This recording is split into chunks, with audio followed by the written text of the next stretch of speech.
Making headlines around the world, two young women verbally and physically assaulting a Melbourne father of three on a train. 56-year-old Roger Stapleford just wanted to sit down on his train ride home. Don't touch me. Next time you touch me, I will kill you. Kill everything you love. Instead, he copped a 5-centimetre gash to the head and had his life threatened by two young women who simply didn't seem to care what others thought of them. You, I hope you enjoy your shower. As they left the train, the charm went into overdrive. And then there's this, another scene from a Perth train earlier this year. A tirade of verbal abuse that kicked off when a woman, 7 months pregnant, similarly asked to sit down. It's all pretty shocking, but shows firsthand what could be a worrying trend towards aggressive behaviour in young Aussie women.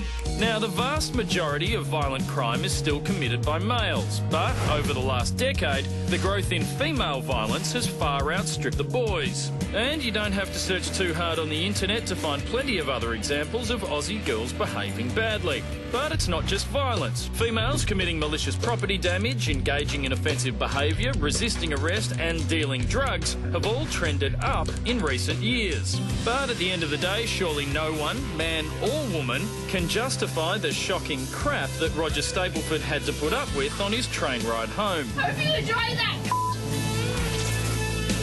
Associate Professor Steve Ellen is the head of the Consultation and Emergency Psychiatry Unit at the Alfred Hospital, and he joins us now. Steve, as we've just seen, the stats show that women are engaging in more violence. What are your thoughts here? Why do you think that is? Well, probably the first thing to say, it's sort of like a caveat, is that women are far more likely to be the victim of violence. The commonest features for all violence are always three key features, really, being young, being male and alcohol. Having said that, women are having increasing rates of violence themselves. Part of it is the same things with guys. They're starting to drink more. There's higher rates of binge drinking, in particular amongst young women. Then on top of that, women are more often experiencing violence, and so it often leads to a cycle of experience violence, commit violence, not always, but sometimes.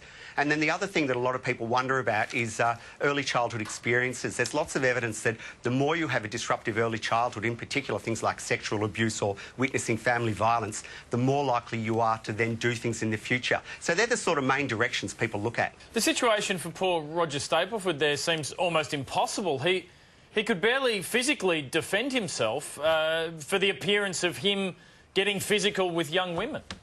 Well, yeah, it's a real two-edged sword, and it's a mixed thing. No one quite knows how to deal with these things in the community. As a general rule, though, if you're in the community and there's violence going on, there's things you can do to increase the escalation of the violence, and there's things you can do to decrease it. And it's really hard, but essentially what we sort of tell people to do is in violent situations, if you are caught up in it, it's all the sorts of things that you'd see, if I can use this analogy, a cowering dog do. You speak quietly, you take a very docile position, you don't try and be aggressive yourself, you try and de-escalate the situation. But it's hard, it's really hard. Well, why don't people get involved? You saw the onlookers on that train and no one did anything.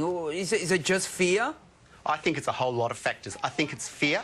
I think people are confused about privacy. They never know when to interfere on in other people's situations. It's a really sort of vexed issue, if I can put it that way. What about the iPhone, Steve? Could that be our best weapon against this, or is that part of the problem? Is it exacerbating the situation because people think, oh, I'll get on YouTube or end up, on the news? Again, people argue till the cows come home. Personally, I believe that the phones and the increased surveillance that we've got in society is probably a good thing because it makes the process in court a lot easier. It also, people know that there's a deterrent. They know that they're likely to be caught. So I would weigh in on the side of saying that it's actually a beneficial thing, although, others might say that people do some of this stuff purposely to make a video to impress their friends. But I think the good outweighs the bad on that one. Well, it's been great hearing your thoughts tonight, Steve. Thanks so much for your time. It's been a pleasure. Thanks for having me on. That guy acted perfectly on the train there, just stayed quiet, and, yeah, we've got to thank the Herald Sun for those pictures there too. Pretty confronting.